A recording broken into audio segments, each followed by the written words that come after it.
Bed नहीं थे, हर रोज हजारों मौत हो रही थी, वो हमें डरा रहा था। और इसीलिए सवाल आता है क्या इस बार भी सेम कहानी होगी।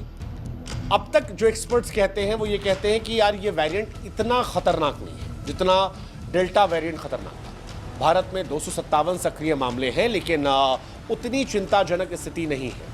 अस्पताल में भर्ती की जरूरत नहीं पड़ी है। सिंगापुर में भी 3 मई 2025 तक केवल 24 मरीज ऐसे थे जो आईसीयू में थे, जो टोटल मामलों का 0.17% है।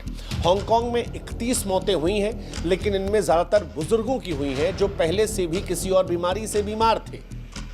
लेकिन कुछ चिंताएं हैं, जैसे बुजुर्ग और कमजोर लोग जो हैं, जिनकी इम्यूनिटी कम है, उनको खतरा है। जिन लोगों ने बूस्टर डोज नहीं लिया, जिन्हें डायबिटीज, हार्ट की बीमारियां हैं, उनके लिए वेरिएंट खतरनाक हो सकता है।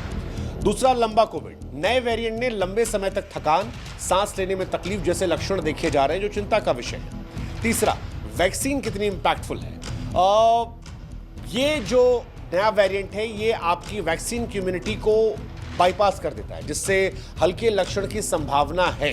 इसलिए सारी चीजों को एनालाइज करने के बाद जो एक्सपर्ट्स हैं वो ये कह रहे हैं कि वैक्सीन डोज, बूस्टर डोज और इंडिया में जो अभी इन कंपैरिजन पिछली बार के बेहतर स्वास्थ्य स्ट्रक्चर है, वो 2021 जैसी तबाही की संभावना तो नहीं लाएगा। लेकिन सतर्कता जरूरी है, क्योंकि शुरुआत में जब कोविड आया था तब भी हमें रियलाइज नहीं हुआ था कि दुनिया में कोई ऐसी चीज हो सकती है।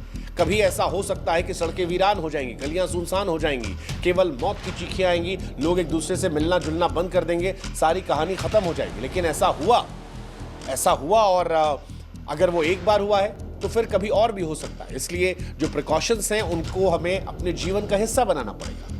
अब सवाल ये कि क्या कोविड हमेशा लौटता रहेगा?